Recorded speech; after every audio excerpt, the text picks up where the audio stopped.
Gold trusted gold buyers తాకట్టులో ఉన్న బంగారాన్ని విడిపించి ఈ రోజు ఉన్న మార్కెట్ ధరకే కొనబడును. మరిన్ని వివరాలకు సంప్రదించండి 7771077720. ఈ రోజు నక్కపల్లి ఎంఆర్ఓ ఆఫీస్ దగ్గర ప్రజాభిప్రాయ సేకరణ జరుగుతుంది బల్క్ డ్రగ్ కంపెనీ గురించి. కానీ గతంలో ఎప్పుడూ లేని విధంగా నక్కపల్లి మండలంలో 5-6 ప్రజాభిప్రాయ సేకరణ జరిగాయి, కానీ ఎప్పుడు ఇంత దారుణమైన పరిస్థితులు లేవు. ఈరోజు సుమారు 900 మంది పోలీసులతో బందోబస్తు ఏర్పాటు చేసి ఎవరిని కూడా లోపలికి వెళ్ళకుండా మరి దారుణంగా ఈ ప్రాంతంలో ఉన్న ప్రజలు కానీ, మత్స్యకారులు కానీ, రైతులు కానీ ఎవరిని కూడా ప్రజాభిప్రాయ సేకరణకి వెళ్ళకుండా అడ్డుకోవడం చాలా దారుణం.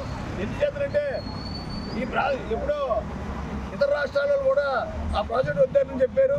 అలాంటిది తుని నియోజకవర్గంలో ప్రాజెక్టు పెడుతుంటే వీళ్ళు కూడా ఎవరు యనమల రామకృష్ణ తెలుగుదేశం పార్టీ వాళ్ళు కూడా వ్యతిరేకం చేయడం జరిగింది. అలాంటిది ఆ ప్రాజెక్టుని ప్రాంతంలో పెట్టి ఈ ప్రాంత ప్రజల్ని చంపేయడం కోసం ఇక్కడ తెలుగుదేశం నాయకులు ప్రయత్నం చేయడం చాలా దారుణం. ఈ దారుణాన్ని ప్రజలందరూ ముఖ్యమంత్రితో ఖండించాలని ఈ రోజు ప్రజాభిప్రాయ సేకరణకి వెళ్తుంటే పోలీసులు అడ్డుకొని మమ్మల్ని అరెస్ట్ చేయడం జరుగుతుంది. రెవెన్యూ అండి, మాది గుర్రాస్పేట గ్రామం.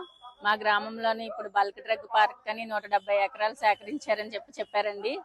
ఆల్రెడీ ఇంతకు ముందు ఒక మ్యాప్ ఇచ్చారండి. అప్పుడైతే ఇంకా వేరే బీచ్ దగ్గరలోని భూములు కూడా పోతున్నాయని చెప్పారండి. మళ్ళీ ఇప్పుడు కొత్తగా మ్యాప్ ఇచ్చారు. కొంతమేర వదిలేసి బీచ్ కొంచెం దూరంలో వదిలేసి మళ్ళీ సేకరణకి మళ్ళీ మ్యాప్ ఇచ్చారంటున్నారు. అంటే ఒక్కొక్కరు ఒక్కొక్క రకంగా చెప్తున్నారు అనమాట. ముందు ఈ భూములు పోతాయి అంటున్నారు, తర్వాత ఆ భూములు పోతాయి అంటున్నారు. మళ్ళీ కొరిప్రోల్లో 1200 ఎకరం తీసుకుంటున్నారు అన్నారు. మొత్తం ఎక్కడ చూసినా సరే భూములు పోతున్నాయి, భూములు తీసుకుంటున్నారు అన్నదే మాట్లాడుతున్నారు అనమాట. అది ఏంటన్నది ప్రజలకు క్లారిటీ లేదండి. దేనికోసమా ఏంటి అన్నది ప్రజలకు క్లారిటీ ఇవ్వలేదు. ఎందుకు తీసుకుంటున్నారో తెలియట్లేదు. భూములు మాట్లాడితే ఇప్పుడు బల్క్ డ్రగ్ గురించి ప్రజాభిప్రాయ సేకరణ అని చెప్పేసి మమ్మల్ని ఇక్కడ దాకా రప్పించారండి. ఇక్కడికి రమ్మని చెప్పారు. గవర్నమెంట్ ఇక్కడికి వచ్చామండి. వస్తే ఒక బ్యానర్ గానీ ఒక ప్లకార్డ్ కూడా పట్టుకుని వెళ్ళకూడదట లోపలికి. అంటే ఇప్పుడు ప్రజాభిప్రాయ సేకరణలో ప్రజలు అందరూ మాట్లాడలేరు కదండి. ఇప్పుడు అందరూ మాట్లాడలేరు, రైతులు, మత్స్యకారులు అందరూ మాట్లాడలేరు కదా. అందరూ మాట్లాడినప్పుడు ఒక ప్లకార్డ్ పట్టుకుని వెళ్తారు మాకు వద్దు అని చెప్పడానికి. అలాంటి ప్లకార్డులు పట్టుకుంటే తప్పే ఉందండి. ఒక బ్యానర్ పట్టుకోవడానికి అర్హత లేదా అండి? ఇప్పుడు యాంటీగా మా భూములు ఇస్తున్నాం, ఎవరి భూములు ఇవ్వట్లేదు కదా. మా భూములు ఇచ్చినప్పుడు మాకు ఆ మాత్రం స్వతంత్ర హక్కు లేదా? మా భూముల గురించి మేము పోరాడే హక్కు లేదండి. భూసేకరణ చట్టంలో ఉంది కదా, రైతు అంగీకారం లేకుండా భూములు తీసుకోకూడదు అన్నది ఉంది కదండి. అలాంటప్పుడు రైతు అంగీకారం ఉండాలి కదా. ప్రజాభిప్రాయ సేకరణకు వచ్చి వైఎస్ఆర్ పార్టీ హయాంలోనే ఇది తీసుకున్నారు, తెలుగుదేశం పార్టీ హయాంలో దాన్ని ఆమోదించేసాం ఏదో చెప్తున్నారు. ఏంటి ఆ పార్టీలో తీసుకున్నారు అంటే ఇది రసాయన కంపెనీలే కదా ఆ పార్టీ తీసుకుంది. పోనీ ఆ పార్టీ తప్పు చేసింది, ఈ పార్టీ ఇప్పుడు రైట్ చేయాలి. ఈ పార్టీ ఇప్పుడు రైట్ చేయాలండి. అలాంటి రసాయన కంపెనీలకు ఆ రోజు వైఎస్ఆర్ పార్టీ తీసుకొస్తే ఈ రోజు తెలుగుదేశం పార్టీ మేము చేస్తామండి. ఎందుకు చేస్తున్నారు? అది తప్పు. అది రసాయన కంపెనీలు 200 కంపెనీలు వచ్చి ఇక్కడ బల్క్ డ్రగ్ వచ్చి కలుషితం చేస్తే, పర్యావరణం నాశనం చేస్తే అన్నప్పుడు ఈ ప్రభుత్వం ఏం చేయాలండి? దాన్ని ప్రజల కోసం ఆఫ్ చేయాలి కదా. ఇప్పుడు కూటమి ప్రభుత్వాన్ని ఎందుకు గెలిపించుకున్నారండి? చుట్టుపక్కల ప్రజలందరూని ఆపుతారనే కదా ఇలాంటివి. ఇప్పుడు కంపెనీలు రావాలి, ఉద్యోగాలు కావాలి, ప్రజలకు ఉద్యోగాలు కావాలి. చాలా మంది ఉన్నారు, నిరుద్యోగులు చాలా మంది ఉన్నారు. ఉద్యోగాల కోసం చిన్న ఆశ చూపించారు. ఆశ చూపించి ప్రభుత్వం ఇప్పుడు ఈ బల్క్ డ్రగ్ వల్ల బోల్డ్ వస్తున్నాయి ఉద్యోగాలు అని చెప్పి అంటున్నారు. ఆల్రెడీ స్టీల్ ప్లాంట్ కోసం అలర్ట్ చేస్తారు భూమి. ఇది వరకు తీసుకున్న భూమిని ఆల్రెడీ స్టీల్ ప్లాంట్ కి అలర్ట్ చేస్తారు. ఇప్పుడు మళ్ళీ బల్క్ డ్రగ్ కోసం మళ్ళీ భూములు సేకరిస్తున్నారు. ఈ బల్క్ డ్రగ్ వద్దండి, వేరే ప్రజలకు ఉపయోగపడేది ఏది తీసుకొచ్చినా మేము భూమి ఇవ్వమని చెప్పట్లేదండి. కానీ ఇలాంటి ప్రజలకు హాని కలిగించే ఇలాంటివి మాత్రం వద్దని చెప్తున్నాం సార్.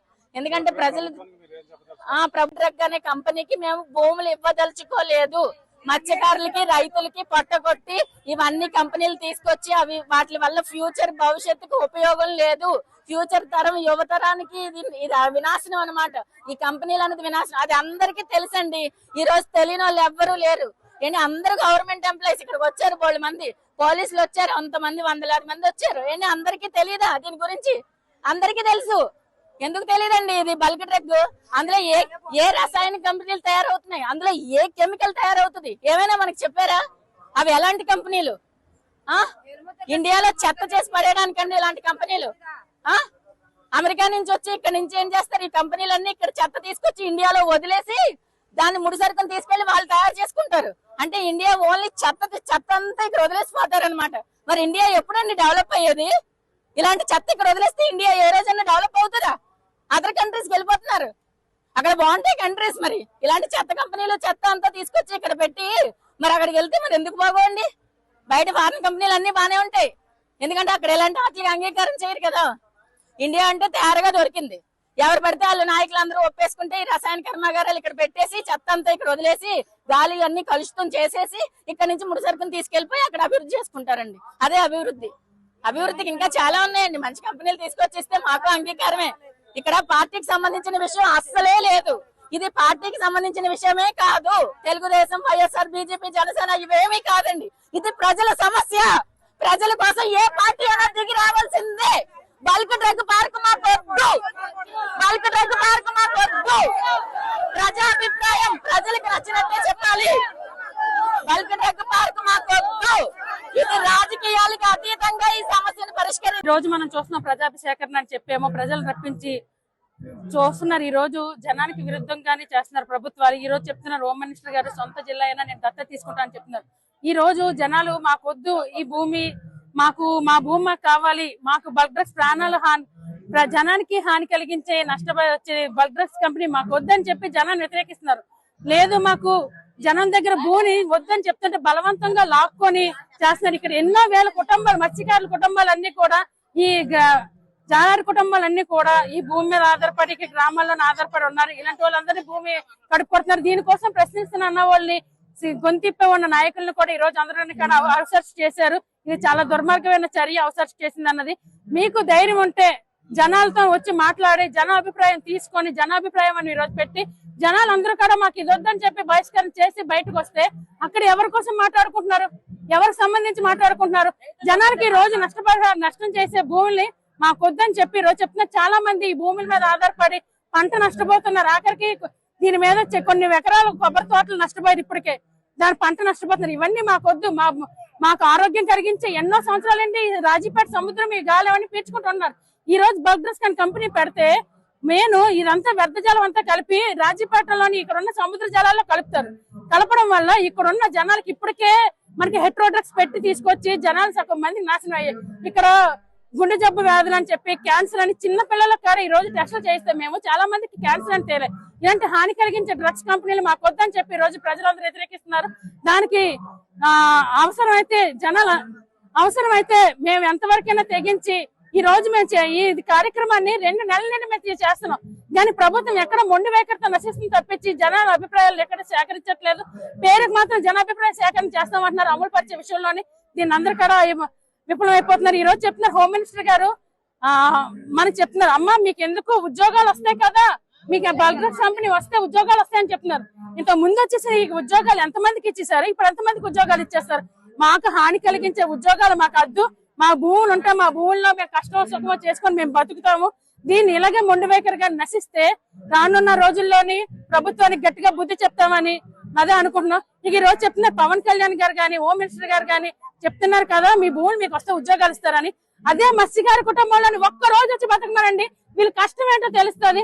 కనుక రానున్న రోజుల్లోని ఇది కానీ విరమించుకోకపోతే గట్టిగా ఆందోళన చేస్తామని మేము డిమాండ్ చేస్తున్నాం. కానీ మా ఊర్లోనే బాగా మంచిగా జబ్బులు వచ్చేస్తున్నాయి. ఎక్కువగా వాటర్ పాడైపోయింది. ఈ కంపెనీ వచ్చి తట్టుకోలేకపోతున్నాం. మిగతా కంపెనీలు వచ్చేది అసలు ఉండాలా ఊడిపోవాలా అందరూ చచ్చిపోయినట్టు జనం, పిల్లలు కూడా పెద్దలు కూడా ప్రతి ఒక్కరు కూడా జబ్బులు వచ్చేసి ఇంట్లో ఉన్నాయి. ఒక్కొక్కరికి 5 నచ్చలు 4 నచ్చలు 3 నచ్చలు ఎక్కడ పెట్టుకుంటారు జబ్బులకి. ఉన్న భూములు తీసేసుకున్నారు.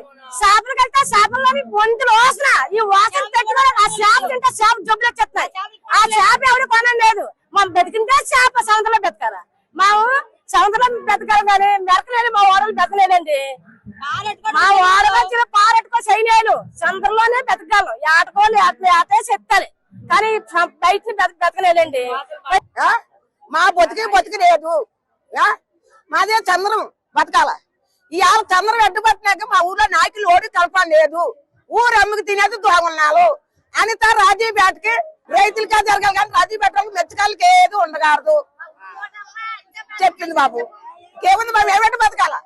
చలకల కింద ఏరుకో బతుకమా పోయి దోగున్నాను. ఇప్పుడు ప్యాకేజీలు 3 ప్యాకేజీలు ఇస్తారు.